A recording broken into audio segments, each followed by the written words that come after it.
Hello everyone, welcome to our channel. आज हम लोग पॉलिटी की सीरीज़ में सर्वोच्च न्यायालय यानी कि सुप्रीम कोर्ट से संबंधित जो भी महत्वपूर्ण प्रश्न बनते हैं उनको डिस्कस करेंगे और ये इसका पहला पार्ट होगा। दूसरा पार्ट हम लोग कुछ दिनों के बाद हमारे चैनल पे अपलोड कर देंगे। तो चलिए शुरू करते हैं। पहला क्वेश्चन है कि भारत के सर्वोच्च न्यायालय का उद्घाटन कब किया गया था? When was the supreme court of India inaugurated? तो इसका आंसर है 28 जनवरी 1950 को सुप्रीम कोर्ट का उद्घाटन किया गया था। हमारा देश 26 जनवरी 1950 को गणतंत्र हुआ था, रिपब्लिक हुआ था, और इसके 2 दिनों के बाद यानी 28 जनवरी 1950 को सुप्रीम कोर्ट का उद्घाटन किया गया था। और ये उद्घाटन चैम्बर ऑफ प्रिंसेस में किया गया था, जो कि पुराने संसद भवन में था। और चैम्बर ऑफ प्रिंसेस में 1937 से 1950 तक टोटल 12 साल तक भारत का जो फेडरल कोर्ट था वो वहाँ पे चैम्बर ऑफ प्रिंसेस में ही था। नेक्स्ट क्वेश्चन है कि भारतीय संविधान में उच्चतम न्यायालय के गठन का प्रावधान संविधान के किस भाग में किया गया है? In which part of the Indian constitution provision for formation of the supreme court has been made? तो इसका आंसर है पार्ट 5 में, आर्टिकल 124 से लेके 147 तक। तो सुप्रीम कोर्ट के गठन का जो प्रावधान है वो हमारे कॉन्स्टिट्यूशन के पार्ट 5 में किया गया है, और जिसका आर्टिकल 124 से 147 तक है। और इसमें भी जो हमारा चैप्टर 6 है, पार्ट 5 का चैप्टर 6 यूनियन जुडिशियरी, संघ न्यायपालिका, उसके अंतर्गत ये प्रावधान किया गया है। आर्टिकल 124 में ये कहा गया है कि हमारे देश में एक उच्चतम न्यायालय होगा, जिसकी स्थापना और गठन का वर्णन आर्टिकल 124 में किया गया है। नेक्स्ट क्वेश्चन है कि सर्वोच्च न्यायालय के विनियमन के लिए किसे अधिकृत किया गया है? Who is authorized to regulate the supreme court? तो इसका आंसर है संसद को, पार्लियामेंट को। तो हमारे जो कॉन्स्टिट्यूशन है उसमें यह कहा गया है कि सर्वोच्च न्यायालय के जो न्यायाधीश हैं उनकी संख्या को निर्धारित करने और उनकी कार्य प्रणाली को रेगुलेट करने का अधिकार संसद को है, और लेकिन ये संसद जो है राष्ट्रपति के अनुमोदन से ही ये सारे कार्य करेगी। नेक्स्ट क्वेश्चन है भारत में किस प्रकार की न्यायपालिका का प्रावधान किया गया है? What type of judiciary is provided in India? तो इसका आंसर है एकीकृत, इंटीग्रेटेड। हमारे भारत में इंटीग्रेटेड जुडिशियरी का प्रावधान किया गया है, मतलब कि देश में एक ही न्यायिक प्रणाली होगी जो सभी अदालतों को एक साथ जोड़ेगी। इसमें सर्वोच्च न्यायालय शीर्ष पे है, उसके बाद उच्च न्यायालय आएगा, फिर जिला न्यायालय आएगा, और उसके बाद अन्य निचली अदालतें आएगी। नेक्स्ट क्वेश्चन है कि भारत में सर्वोच्च न्यायालय की स्थापना किसके द्वारा हुई थी? Who established the supreme court in India? तो इसका आंसर है भारतीय संविधान के द्वारा, by the constitution of India. तो हमारा जो सर्वोच्च न्यायालय है उसकी स्थापना 26 जनवरी 1950 को की गई थी, जो कि आर्टिकल 124 के अंतर्गत की गई थी। लेकिन इसका उद्घाटन जो हुआ था वो 28 जनवरी 1950 को हुआ था, और ये हमारे पुराने जो संसद भवन है उसमें इसने कार्य करना प्रारंभ किया था। लेकिन वर्तमान में जो हमारा भवन है सुप्रीम कोर्ट का, उसमें यह कब स्थानांतरित हुआ था? तो ये 1958 में। इसका उद्घाटन किसने किया था? इसका उद्घाटन तत्कालीन राष्ट्रपति डॉक्टर राजेंद्र प्रसाद ने किया था। नेक्स्ट क्वेश्चन है कि भारतीय संविधान का संरक्षक कौन होता है? Who is the guardian of the Indian constitution? तो इसका आंसर है सर्वोच्च न्यायालय, सुप्रीम कोर्ट। सर्वोच्च न्यायालय या सुप्रीम कोर्ट को संविधान के संरक्षक के रूप में सुनिश्चित किया गया है, और इसको ये कहा गया है कि देश के सर्वोच्च न्यायालय की प्राथमिक जिम्मेवारी होगी कि संविधान में जो उल्लेखित सिद्धांत है उसको बनाए रखा जाए। नेक्स्ट क्वेश्चन है कि वर्तमान में सर्वोच्च न्यायालय में न्यायाधीशों की कुल कितनी संख्या है? At present the total number of जजेस in the supreme court is? तो इसका आंसर है 34, जिसमें से कि एक चीफ जस्टिस हैं और 33 अदर जजेस हैं। तो कार्यभार में वृद्धि को देखते हुए संसद ने न्यायाधीशों की जो संख्या है उसको समय समय पे बढ़ाया भी है, और इससे क्वेश्चंस भी आते हैं। तो आप इसको एक बार रिवाइज कर लेना कि 1950 जब हमारा सर्वोच्च न्यायालय का गठन हुआ था उस समय टोटल 8 जजेस हुआ करते थे, जिसको कि बढ़ाकर 1956 में 11 कर दिया गया। 1960 में 11 से बढ़ा के 14 किया गया। 1978 में 18 किया गया। 1986 में 26 कर दिया गया। 2009 में 31 कर दिया गया, और 2019 में 31 से 34 कर दिया गया। नेक्स्ट क्वेश्चन है कि संविधान लागू होने के समय उच्चतम न्यायालय में न्यायाधीशों की कुल संख्या कितनी थी? What was the total number of जजेस in the supreme court at the time of implementation of the constitution? तो इसका आंसर है उस समय 8 जजेस हुआ करते थे, जिसमें से कि 1 चीफ जस्टिस थे और 7 अदर जजेस थे। नेक्स्ट क्वेश्चन है कि उच्चतम न्यायालय दिल्ली में स्थित है, परंतु यदि मुख्य न्यायाधीश अन्य किसी स्थान पर सुनवाई करना चाहते हैं तो इसके लिए उन्हें किसके अनुमोदन की आवश्यकता होगी? The supreme court is located in Delhi, but if the chief justice wants to hear the case at any other place, then whose approval will he need for this? तो इसका आंसर है प्रेसिडेंट। हमारे संविधान का आर्टिकल है article 130, इसमें यह कहा गया है कि सुप्रीम कोर्ट का जो स्थान होगा उसको दिल्ली घोषित किया गया है कि दिल्ली में सुप्रीम कोर्ट का जो है मुख्यालय होगा, वो उसका स्थान होगा दिल्ली में।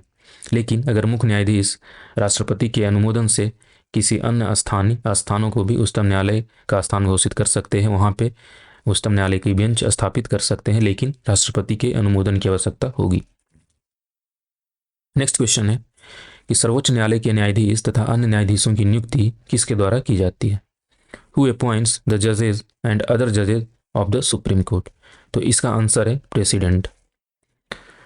हमारे कॉन्स्टिट्यूशन का आर्टिकल 124(2) में यह प्रावधान किया गया है कि जो हमारे राष्ट्रपति होंगे वो सर्वोच्च न्यायालय के न्यायाधीशों और मुख्य न्यायाधीशों चीफ जस्टिस की नियुक्ति करेंगे, और जो मुख्य न्यायाधीश है उसकी नियुक्ति में राष्ट्रपति सर्वोच्च न्यायालय एवं उच्च न्यायालय के जो सीनियर मोस्ट जजेस होंगे उनके समूह से वो परामर्श करेंगे, और लेकिन अदर जो जजेस होंगे उसकी नियुक्ति में राष्ट्रपति जो चीफ जस्टिस है उससे परामर्श करेंगे।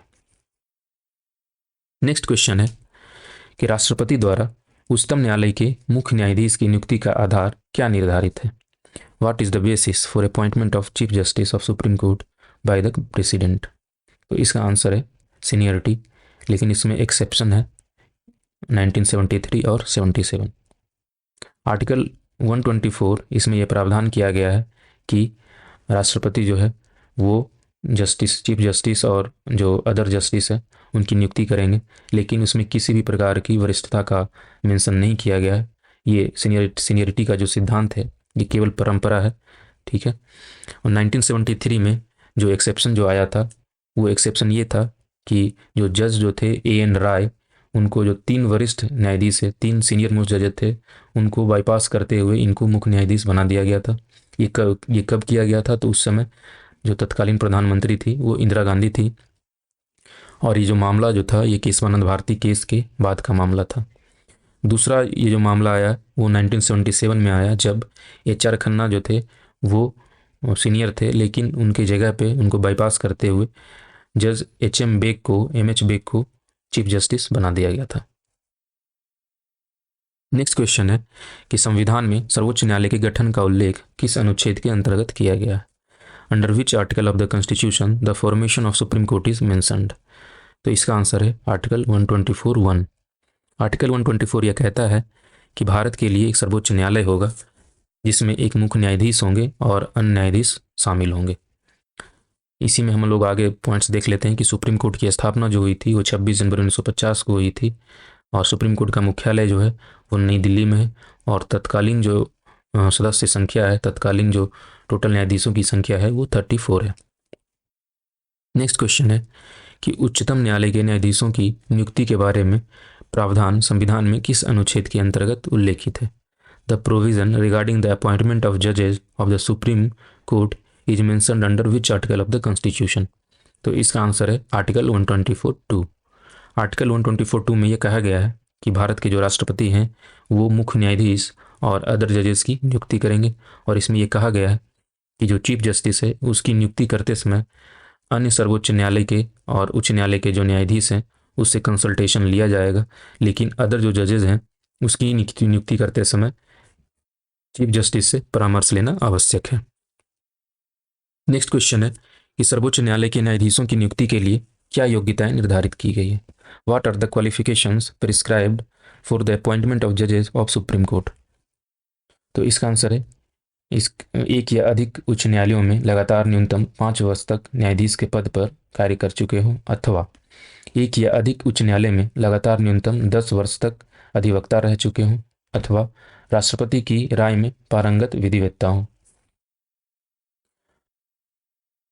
तो आर्टिकल 124(3) में यह कहा गया है कि सुप्रीम कोर्ट के जो न्यायाधीश हैं उनकी योग्यता क्या होगी, और योग्यता में ये मेंशन किया गया है कि मिनिमम 5 वर्ष तक वो किसी हाई कोर्ट में, एक या अधिक हाई कोर्ट में लगातार 5 वर्ष तक न्यायाधीश के पद पे कार्य कर चुके हों, अथवा एक या अधिक उच्च न्यायालय में 10 वर्ष तक लगातार अधिवक्ता रह चुके हों, अथवा राष्ट्रपति की नज़र में इमिनेंट पर्सन हो लॉ में। ठीक है। नेक्स्ट क्वेश्चन है कि उच्चतम न्यायालय के न्यायाधीशों का कार्यकाल कितने वर्ष निर्धारित किया गया है। How many years is the tenure of जजेस ऑफ सुप्रीम कोर्ट फिक्स्ड। तो इसका आंसर है 65 वर्ष की आयु तक। हमारे संविधान के आर्टिकल 124(2) के अंतर्गत यह स्पष्ट किया गया है कि सुप्रीम कोर्ट के न्यायाधीश अपने पद पे तब तक बने रहेंगे जब तक वे 65 वर्ष की आयु पूरी नहीं कर लेते। ठीक है। अब इसमें हम लोग देख लेते हैं कि उच्च न्यायालय जो है, उच्च न्यायालय के न्यायाधीश हैं, उनकी जो सेवानिवृत्ति की आयु है वो 62 वर्ष है। लेकिन सर्वोच्च न्यायालय जो सुप्रीम कोर्ट है हमारा, उनके जो न्यायाधीश होते हैं, जजेस होते हैं, उनकी सेवानिवृत्ति की आयु 65 ईयर्स है। और इन्हें हटाने की प्रक्रिया जो होती है, वो आर्टिकल 124(4) में इसको मेंशन किया गया है। नेक्स्ट क्वेश्चन है कि सर्वोच्च न्यायालय ने किस वर्ष न्यायाधीशों की नियुक्ति के लिए कॉलेजियम व्यवस्था को अपनाया गया था। तो in which year the supreme court adopted the collegium system for the appointment of जजेस। तो इसका आंसर है 1993 में कॉलेजियम सिस्टम को अपनाया गया था। और इसकी शुरुआत कैसे की गई थी, तो सेकेंड जजेस केस जो हुआ था 1993 में, इसी के बाद कॉलेजियम प्रणाली की शुरुआत की गई थी। सेकेंड जजेस केस के मामले में सुप्रीम कोर्ट ने कहा था कि मुख्य न्यायाधीश की सलाह का अर्थ केवल उनकी व्यक्तिगत पर्सनल जो एडवाइस है, पर्सनल राय नहीं है, बल्कि यह एक कॉलेजियम की सामूहिक राय होनी चाहिए। और कॉलेजियम प्रणाली के अंतर्गत कौन कौन लोग शामिल होंगे, तो कॉलेजियम प्रणाली के अंतर्गत चीफ जस्टिस ऑफ इंडिया होंगे, और उनके साथ जो 4 सबसे सीनियर मोस्ट जज होंगे वो कॉलेजियम सिस्टम के अंतर्गत रहेंगे। नेक्स्ट क्वेश्चन है कि भारत के पहले मुख्य न्यायमूर्ति कौन थे। Who was the first chief justice of India. तो इसका आंसर है H.J. कानिया, हरिलाल जे कुशनदास कानिया। ये भारत के पहले मुख्य न्यायाधीश हुआ करते थे और कार्यकाल के दौरान ही इनका निधन हो गया था। तो ये क्वेश्चन भी पूछा जाता है कि भारत के वैसे कौन न्यायमूर्ति हैं जिनकी मृत्यु कार्यकाल के दौरान ही हो गई थी, तो वह है H.J. कानिया। नेक्स्ट क्वेश्चन है कि वर्तमान में सर्वोच्च न्यायालय के मुख्य न्यायमूर्ति कौन है। Who is the current chief justice of supreme court. तो इसका आंसर है B.R. गवई। B.R. गवई, भूषण रामकृष्ण गवई वर्तमान में सर्वोच्च न्यायालय के मुख्य न्यायाधीश हैं और इन्होंने पदभार अपना संभाला है 14 मई 2025 को। और ये कब तक रहेंगे, तो ये 23 नवंबर 2025 तक इनका कार्यकाल है। और ये भारत के पहले बौद्ध मुख्य न्यायाधीश भी हैं। नेक्स्ट क्वेश्चन है कि भारत सरकार द्वारा न्यायिक नियुक्ति आयोग कब गठित की गई थी। When was the judicial appointment commission constituted by the government of India. इसका आंसर है 2014 में। नेशनल जुडिशियल अपॉइंटमेंट कमीशन है, ये 2014 में इसको गठित किया गया था और 121वां संविधान संशोधन करके इसका गठन किया गया था। और इसके लिए संविधान का जो अनुच्छेद है 124A, 124B, 124C, इसको जोड़ा गया था हमारे कॉन्स्टिट्यूशन में। नेक्स्ट क्वेश्चन है कि न्यायिक नियुक्ति आयोग के गठन का क्या उद्देश्य था। What was the purpose of formation of judicial appointment commission. तो इसका आंसर है फॉर अपॉइंटमेंट ऑफ जजेस। कॉलेजियम प्रणाली के स्थान पे इसको लाया गया था न्यायिक नियुक्ति आयोग को। इसका उद्देश्य ये था कि सर्वोच्च न्यायालय और जो हाई कोर्ट जो होते हैं उसके न्यायाधीशों की अपॉइंटमेंट, ट्रांसफ़र, प्रमोशन की प्रक्रिया को अधिक ट्रांसपेरेंट करना, रिस्पॉन्सिबल बनाना, इसका मेन उद्देश्य था। हालांकि 2015 में सुप्रीम कोर्ट ने NJAC को अनकॉन्स्टिट्यूशनल, असंवैधानिक करार दे दिया और कॉलेजियम प्रणाली को पुनः बहाल कर दिया गया। तो thank you for watching the video.